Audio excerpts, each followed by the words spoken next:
Meu nome é Isaac e nós iremos ter uma aula sobre operações com conjuntos, intersecção de conjuntos.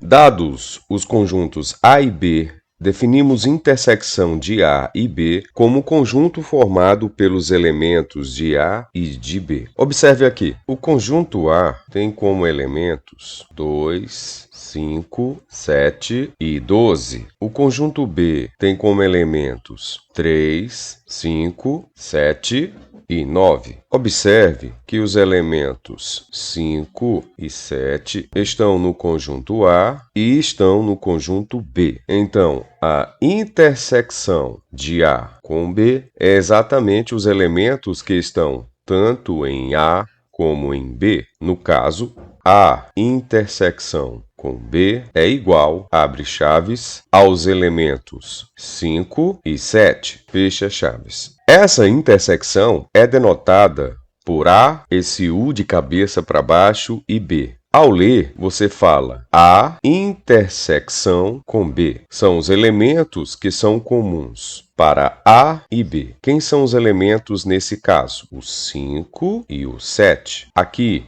no diagrama de Venn, fica mais fácil. X são os elementos que estão tanto em A como em B. X pertence a conjunto A, intersecção com o conjunto B.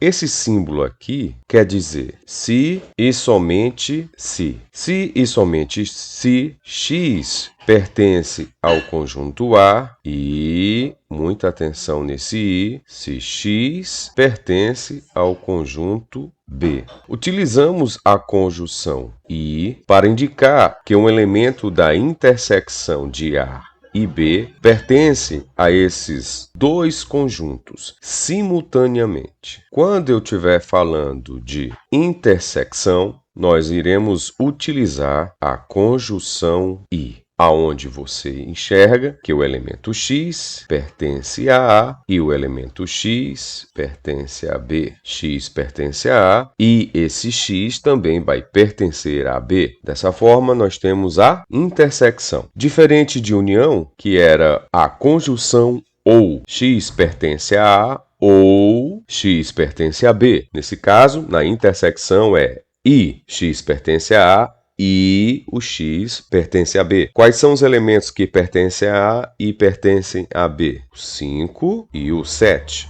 O 5 pertence tanto a A como pertence a B. O 7, nesse caso aqui, pertence a A como pertence a B. Sejam A e B conjuntos, a intersecção de A e B é o conjunto formado pelos elementos de A e de B. Ou seja, A intersecção com B é igual, abre chaves, a X, tal que esse X é um elemento que pertence a A e esse X é um elemento que pertence a B. X pertence a A e esse X pertence a B. Estamos falando da intersecção. Vamos dar uma olhada nesse exemplo. Olhando para o diagrama de Venn, você observa que o conjunto C tem como elementos 3, 5 e 7. Já o conjunto D tem como elementos 2, 4, 6 e 8. Ao observar o diagrama, você tem aqui a não intersecção de C com D, do conjunto C com o conjunto D. Não há elementos comuns entre C e D. Eu não posso dizer aqui que X pertence a C e X pertence a D. X, os elementos de C são 3, 5 e 7. X, os elementos de D são 2, 4, 6 e 8. Os elementos de C só pertencem a C e os elementos de D só pertencem a D. Não há intersecção entre eles. Nesse caso, o conjunto é o chamado conjunto vazio, que pode ser escrito dessas duas maneiras. Abre chaves, não escreve nada dentro do conjunto, fecha chaves ou uma bolinha com esse tracinho. Isso quer dizer que nós temos um conjunto vazio. Vamos dar uma olhada aqui nesse exemplo. Aqui nós temos dois conjuntos. O conjunto E tem como elementos x, 1, 2, 3 e 4. Esses são os elementos do conjunto E. O conjunto F tem como único elemento o 3, é o chamado conjunto unitário. Se eu pedir para você fazer a intersecção de E com F, você vai observar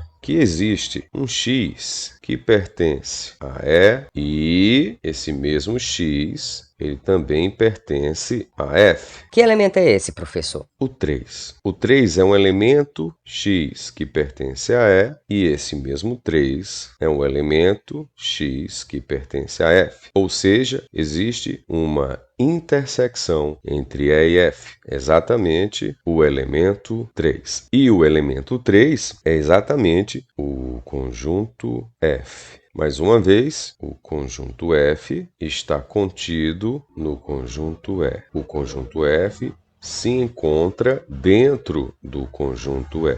Ou seja, o conjunto F é um subconjunto de E. Tchau e até a próxima aula. Não se esqueça de deixar o seu like se inscrever no canal e ativar o sininho das notificações. Até a próxima! Tchau.